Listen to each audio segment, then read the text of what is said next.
Have you ever seen the movie Battleship? You know, that epic scene where the USS Missouri battleship drops its anchor into the water and suddenly pulls off an incredible turn of almost 90 degrees, as if it were drifting like a sports car. Well, I have to be honest with you. What you saw on screen was pure cinematic fantasy, a very generous artistic license, to put it kindly. The truth about how anchors work on large vessels is far more fascinating and complex than Hollywood would have us believe. So today we're going to dive into the real world of marine anchoring, and I'm going to show you exactly how these incredible systems work to keep the most massive ships in the world firmly in place in the middle of the ocean. Let's start by examining a typical modern anchor that you would find on a large vessel. What you're looking at is what sailors call a stockless anchor, also known as a patent anchor.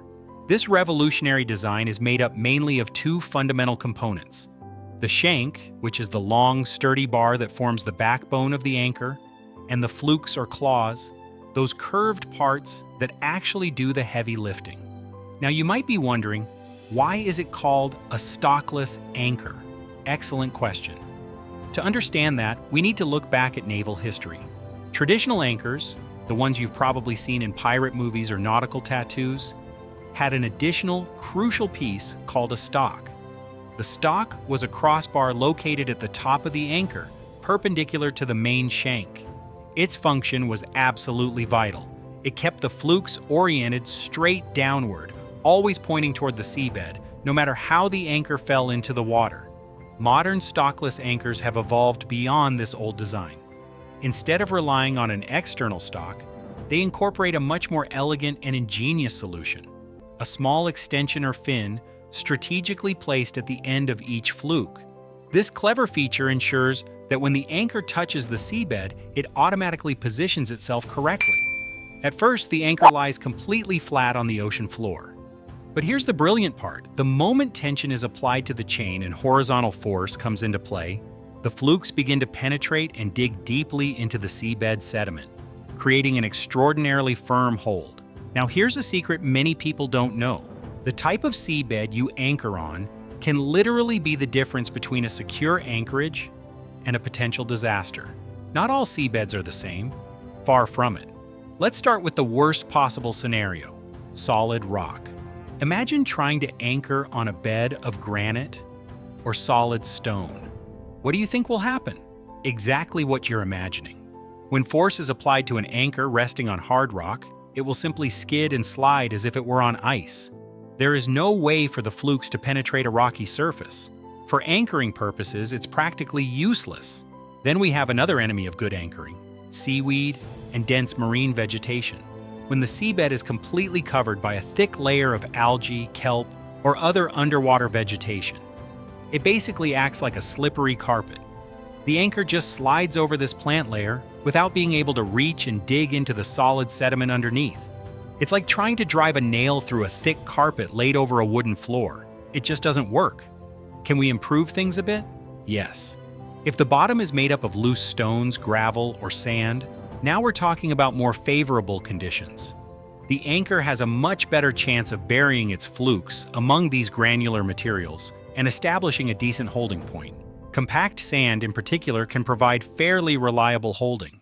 And here comes the revelation that will surprise many of you.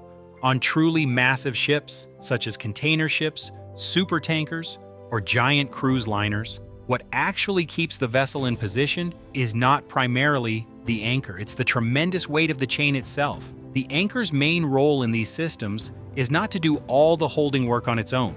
Instead, its most important function is to act as an anchoring point that keeps the end of the chain firmly positioned against the seabed. This allows the chain to lie out in a mostly horizontal configuration along the ocean floor before gradually rising up toward the ship.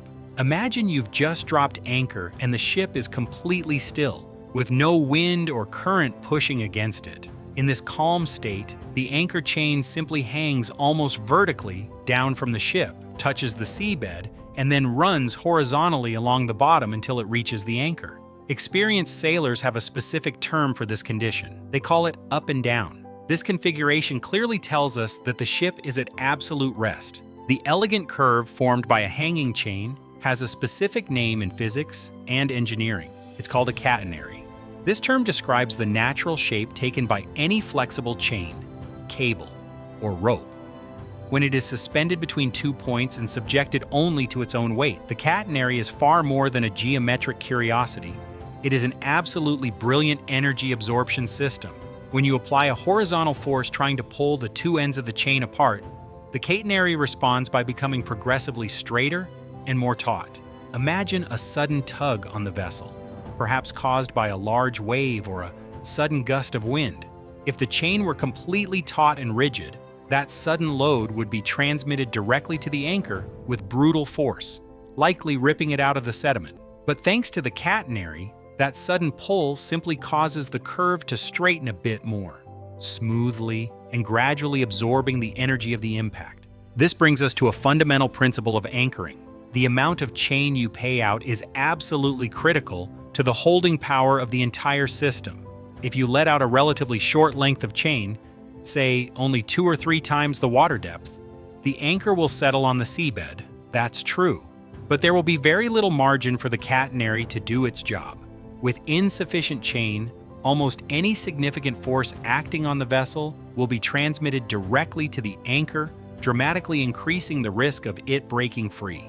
On the other hand, if you let out a generous amount of chain, perhaps 5, 6, or even 7 times the water depth, you create an extremely robust anchoring system. Now there is a pronounced catenary with a great deal of energy-absorbing capacity. It would take a truly enormous force to fully tension all that heavy chain before the load ever reaches the anchor and pulls it out of the seabed. Now then, if it takes so much force to overcome the anchoring system, how on earth does a ship recover its anchor when it's time to get underway? This is an excellent question, and it requires an understanding of the mechanics of the weighing operation. The process begins when conditions are calm and there is no significant load on the chain. At the bow of the ship, there is a powerful machine called a windlass, or capstan, specifically designed to heave in the anchor chain. But the windlass doesn't work alone. At the same time, the ship starts its main engines and slowly moves forward toward the anchor's position, gradually reducing the horizontal distance. Meanwhile, the windlass continuously takes in chain. Eventually, after several minutes of this coordinated maneuver, the ship positions itself directly over the anchor. The chain is now once again in the up and down position. The windlass keeps heaving, applying vertical force to the anchor's shank. This upward force acts like a lever, lifting the end of the shank and causing the flukes to pivot and break free from the sediment. The anchor is released and begins its ascent back toward the ship. The windlass continues working until the anchor finally returns to its home, seating neatly with the shank secured inside a special housing known as the hawse pipe, or anchor pipe, at the bow. So, going back to that epic scene from the movie Battleship that we mentioned at the beginning, you now have the knowledge to understand exactly what would happen in real life. If you were to drop the anchor while the ship was moving at full speed, in the best-case scenario, the anchor would eventually hit the seabed and, if you were lucky, the flukes might manage to bite into the sediment. The chain would then begin to tighten dramatically, absorbing more and more of the moving ship's kinetic energy. At that point, one of 2 outcomes is inevitable. Option 1, the system absorbs enough energy for the ship to gradually slow down and come to a complete stop without incident. Option 2, which is far more likely, the chain absorbs some energy at first, but then becomes too taut far too quickly. The anchor, unable to withstand the tremendous force, simply breaks free from the seabed and starts bouncing and dragging along the ocean floor.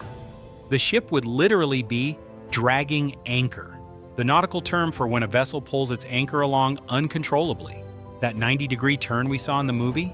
Pure fantasy. But honestly, the reality of how these systems actually work is far more impressive. And that's it for today's video.